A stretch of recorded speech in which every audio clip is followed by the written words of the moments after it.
அகிலம் நியூஸ் நேயர்களுக்கு வணக்கம். இன்றைய நாளுக்கான இரவு நேர பிரதான செய்திகள்.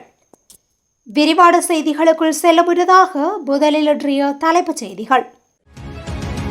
தையிட்டி விவகாரம் வெறும் காணி பிரச்சனை அல்ல, தமிழர்களின் பிரச்சனை, ஜோதிலிங்கம் தெரிவிப்போம். நானுஆயா ரதல்ல குறுக்கு வீதியில் விபத்து, வாகன சாரதிகளுக்கு முக்கிய அறிவுறுத்தல். கொழும்பிலிருந்து சென்ற பேருந்துக்கு வந்த வெடிகுண்டு மிரட்டலால் பரபரப்பு. மண்சரிவு அபாயம், இடமாற்றப்படும் தமிழ் பாடசாலை. பெண்ணொருவர் மீது ஆசிட் வீச்சு, சந்தேக நபரை கைது செய்ய பொதுமக்களின் உதவியை நாடும் காவல்துறை.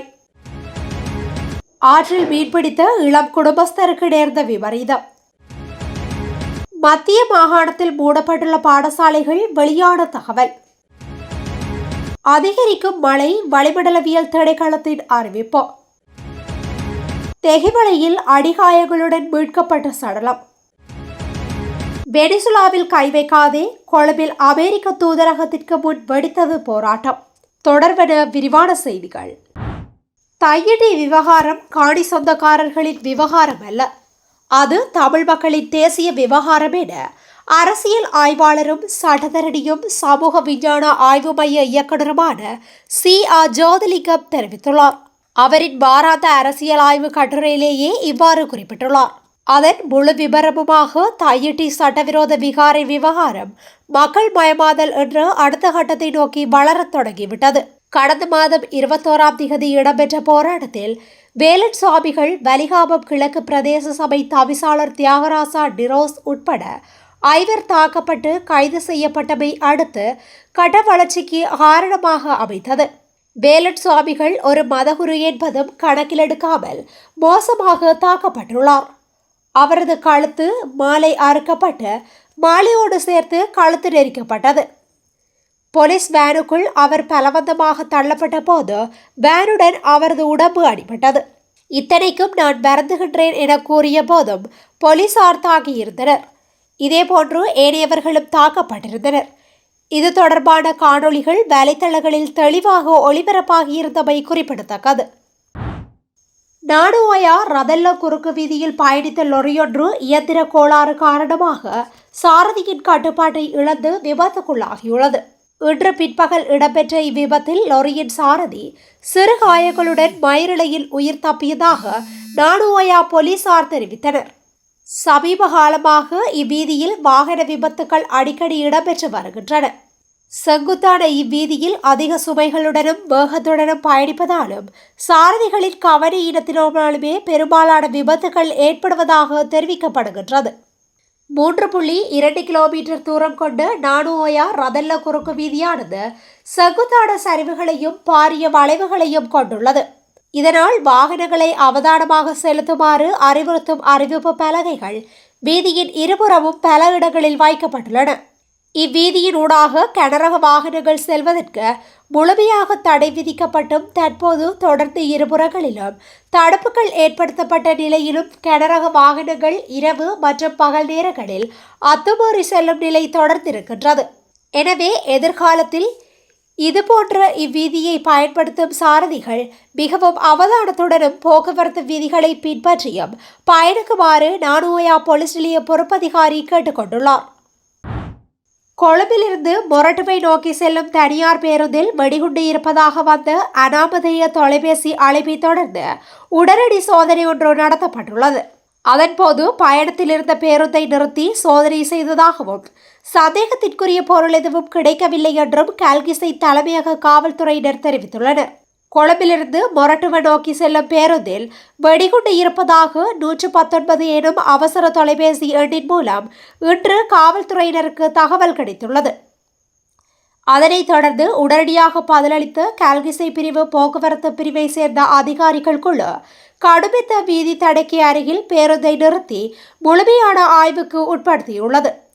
எவ்வாறாயினும் சந்தேகத்திற்குரிய பொருள் எதுவும் கிடைக்கப்பெறாத நிலையில் இது மிரட்டல் நடவடிக்கையா அல்லது குற்றம் செய்வதற்கான திட்டமா என்பது குறித்து விசாரணை தொடங்கப்பட்டுள்ளது. மேலும் தொலைபேசி அழைப்பை மேற்கொண்ட நபரை கைது செய்யவும் காவல்துறை விசாரணைகள் நடந்து வருகின்றன. மண்சரிவு அபாயம் காரணமாக ஒரு மாதத்திற்கு மேலாக மூடப்பட்டிருந்த கொத்மலை தவலத்தென்ன ரம்பொட வெலண்டன் தமிழ் வித்தியாலயம் தவலத்திடவில் உள்ள தொண்டமான் கலாசார மையத்தில் இயங்க முடிவு செய்யப்பட்டுள்ளதாக தெரிவிக்கப்படுகின்றது. நுவரெலியா மாவட்ட நாடாளுமன்ற உறுப்பினர் மஞ்சுள சுரவீர ஆராய்ச்சி இதனை தெரிவித்துள்ளார். வெவெண்டன் தமிழ் கல்லூரிக்கு அருகில் பாடசாலைக்கும் ரம்பொட பகுதிக்கும் செல்லும் சாலையில் பல இடங்களில் நிலச்சரிவு ஏற்பட்டுள்ளதால் பாடசாலையில் படிக்கும் மாணவர்கள் மற்றும் கற்பித்தல் நடவடிக்கைகளை மேற்கொள்ளும் அதிபர் மற்றும் ஆசிரியர்களின் மனநிலையை கருத்தில் கொண்டு இந்த முடிவு எடுக்கப்பட்டுள்ளது என்றும் அவர் கூறியுள்ளார். தொண்டமான் கலாசார மையத்தில் போதுமான இடம் இருப்பதால் காலியான கட்டிடங்களில் வகுப்பறைகளை அமைத்து அடுத்த சில நாட்களில் அங்கு கல்வி நடவடிக்கைகளை நடத்துவதற்கு தேவையான ஆரம்ப பணிகள் கொத்மலை வலய அலுவலக அதிகாரிகளால் மேற்கொள்ளப்படும் என்று நாடாளுமன்ற உறுப்பினர் மஞ்சுள சுரவீர ஆராய்ச்சி தெரிவித்தார். இந்த பாடசாலையில் 1 முதல் 11ஆம் வகுப்பு வரை 143 மாணவர்களும் 13 ஆசிரியர்களும் உள்ளதாக தெரிவிக்கப்படுகின்றது. பெண்ணொருவர் மீது ஆசிட் வீச்சை மேற்கொண்ட பின்னர் தப்பி சென்றவர் தொடர்பில் தகவல் தெரிந்தால் அறிவிக்குமாறு பொதுமக்களிடம் காவல்துறை கோரியுள்ளது. மாவத்தகமவில் கடந்த 2025 டிசம்பர் 10ஆம் திகதியன்று இந்த சம்பவம் இடம்பெற்றது. சந்தேக நபர் கலவான பெட்டகல வடக்கை சேர்ந்த அபேசிங்க டான் மங்கள புஷ்பகுமார அபேசிங்க என அடையாளம் காணப்பட்டுள்ளார். மாவத்தகம காவல்துறையின் தகவலின்படி சந்தேக நபர் அப்பகுதியை விட்டு தப்பி சென்று தற்போது தலைமறைவாகியுள்ளார். இந்த சம்பவம் குறித்து பிலச நீதவான் நீதிமன்றத்தில் புகார் அளிக்கப்பட்டுள்ளது. மேலும் ரத்தினபுரி மற்றும் கலவான நீதவான் நீதிமன்றங்கள் இரண்டும் பிடியாணைகளை பிறப்பித்துள்ளன. சந்தேக நபரின் இருப்பிடம் குறித்து தகவல் தெரிந்தவர்கள் மாவத்தகம காவல் நிலையத்தை 0718591 258 அல்லது 03722992222 என்ற எண்களில் தொடர்பு கொள்ளுமாறு காவல்துறை கேட்டுக்கொண்டுள்ளது. அம்பாறை மாவட்டம் ஒலுவில் ஆத்தியடிக்கட்டு ஆற்றில் மீன்பிடித்துக் கொண்டிருந்த இளம் குடும்பஸ்தரை திடீரென முதலையொன்று இழுத்து சென்ற நிலையில் அவர் சடலமாக மீட்கப்பட்டுள்ளார். நேற்று ஞாயிற்றுக்கிழமை மாலை சம்பவம் நடைபெற்ற நிலையில் நீரின் அளவு அதிகரிப்பு இருளின் மத்தியில் நேற்றிரவு 10 மணி வரை தொடர் தேடுதல் நடவடிக்கை முன்னெடுக்கப்பட்ட போதிலும் அவரை கண்டுபிடிக்க முடியவில்லை. இன்று காலை மீண்டும் தேடுதல் மேற்கொள்ளப்பட்ட நிலையில் மாயமான இளம் குடும்பஸ்தரின் சடலம் மீட்கப்பட்டுள்ளது. இவ்வாறு சடலமாக மீட்கப்பட்டவர் ஒலுவில் 1 அஷ்ரப் நகர் 12ஆம் பகுதியைச் சேர்ந்த 2 பிள்ளைகளின் தந்தையாரான 38 வயதுடைய அப்துல் குத்தூஸ் ரமீஸ் ஆவார். குறித்த ஆற்றில் 3 மீன்பிடிக்க சென்ற நிலையில் இந்த சம்பவம் இடம்பெற்றுள்ளமை குறிப்பிடத்தக்கது. மத்திய மாகாணத்தில் உள்ள 13 பாடசாலைகள் தொடர்ந்து மூடப்பட்டுள்ளதாக தகவல் வெளியாகியுள்ளது.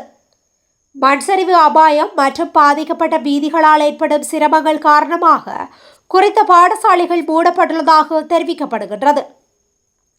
அதன்படி மெதகம தேசிய பாடசாலை, அல்லஷா முஸ்லிம் வித்தியாலயம், ஜதிராவண ஆரம்ப பாடசாலை, பல்லே தெல்தோட்ட ஆரம்ப கல்லூரி, பேரவிலா ஆரம்ப பாடசாலை, பீபுரே ஆரம்ப பாடசாலை, பீபுரே கைகாவலா கல்லூரி, குப்புகொல்ல ஆரம்ப பாடசாலை, லவ்லியூர் தமிழ் கல்லூரி, ஜேம்ஸ் பீரிஸ் ஆரம்ப பாடசாலை, உடவத்த ஆரம்ப பாடசாலை, ஹகுராட்கித்த ஸ்ரீமாவோ பண்டார்நாயக்க பெண்கள் கல்லூரி மற்றும் பெட்டிபிஏ கல்லூரி ஆகியவை தொடர்ந்து மூடப்பட்டுள்ளன.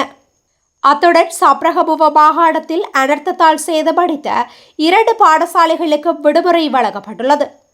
ஊவா மாகாணத்தில் பேரிடரால் சேதமடைந்த அனைத்து பாடசாலைகளும் இன்று மீண்டும் திறக்கப்பட்டதாக கல்வி அமைச்சு தெரிவித்துள்ளது. 2026ஆம் ஆண்டின் முதலாம் தவணை இன்று ஆரம்பமான நிலையில் தரம் 1க்கான கற்றல் செயற்பாடுகள் எதிர்வரும் 29ஆம் திகதியும், தரம் 6க்கான கற்றல் செயற்பாடுகள் எதிர்வரும் 21ஆம் திகதியும் ஆரம்பமாக உள்ளமை குறிப்பிடத்தக்கது. வளிமண்டல கீழ்த்தளமல் நிலை மேலும் வலுவடைவதால் ஜனவரி 8ஆம் திகதி முதல் வடக்கு, வடமத்திய, கிழக்கு, ஊவா மற்றும் மத்திய மாகாணங்களில் மழை நிலைமை அதிகரிக்கும் என வளிமண்டலவியல் திணைக்களம் தெரிவித்துள்ளது. இந்த அறிவிப்பானது இன்று மாலை 3:30 மணியளவில் வெளியிடப்பட்டுள்ளதுடன் அவதானமாக இருக்குமாறும் பொதுமக்களுக்கு அறிவுறுத்தப்பட்டுள்ளது. தெஹிவளையில் அடிகாயங்களுடன் ஆணொருவரின் சடலம் மீட்கப்பட்டுள்ளது. தெஹிவளை பகுதியில் உள்ள ஒரு பணியிடத்தின் முன் நேற்று இந்த சடலம் மீட்கப்பட்டுள்ளது. தெஹிவளை சாஞ்சியபுர மருத்துவ வீதியைச் சேர்ந்த நபரே இவ்வாறு சடலமாக மீட்கப்பட்டுள்ளார். இவர் தாக்குதலின் விளைவாக கொலை செய்யப்பட்டிருக்கலாம் என்று போலீசார் சந்தேகிக்கின்றனர். கால்கிசை நீதவான் கீத்மா பெர்னாண்டோ இந்த விவகாரம் குறித்து நீதவான் விசாரணையை நடத்தியுள்ளார். முன்னணி சோசலிஸ்ட் கட்சி மற்றும் பல குழுக்களின் ஆர்வலர்கள் இன்று மாலை கொழும்பில் உள்ள அமெரிக்க தூதரகத்திற்கு வெளியே ஒன்று திரண்டு வெனிசுலாவில் அமெரிக்க நடவடிக்கைகளுக்கு எதிராக போராட்டம் நடத்தியுள்ளனர். வெனிசுலாவிற்கான தீர்வை கோரியும் அமெரிக்க தலையீடு என்று அவர்கள் விவரிப்பதை காட்டித்து வெனிசுலாவை தொடாதே என்று வாசகங்கள் கொண்ட பதாகைகளை ஆர்ப்பாட்டக்காரர்கள் ஏந்தி சென்றனர்.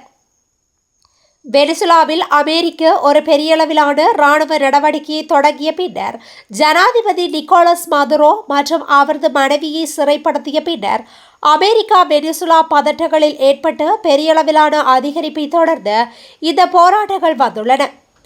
மதுரோவும் மனைவியும் இப்போது அமெரிக்காவில் கூட்டாட்சி குற்றச்சாட்டுகளை எதிர்கொள்ள உள்ளனர். வெனிசுலாவில் ஆட்சி மாற்றம் மற்றும் அதன் எண்ணெய் வளங்களை மேற்பார்வையிடும் நோக்கத்தை அமெரிக்கா சமீட்சை செய்துள்ளது. இது சர்வதேச விமர்சனங்களுக்கு வழிவகுத்துள்ளது மற்றும் இறையாண்மை மற்றும் தலையீடு குறித்த உலகளாவிய விவாதத்தை அதிகரித்துள்ளமையும் குறிப்பிடத்தக்கது. இத்துடன் இன்றைய நாளுக்கான இரவு நேர பிரதான செய்திகள் நிறைவடைகின்றன. தொடர்ந்து இதுபோன்ற செய்திகளை உடனுக்குடன் அறிந்து கொள்ள அகிலம் நியூஸுடன் இணைத்திருங்கள். நன்றி, வணக்கம். அகிலம், மாற்றத்திற்கான மக்கள் குரல். இந்த வீடியோ பிடிச்சிருந்தா லைக் பண்ணுங்க, கமெண்ட் பண்ணுங்க, ஷேர் பண்ணுங்க. மறக்காம கீழே இருக்க பெல் ஐகானை கிளிக் பண்ணுங்க.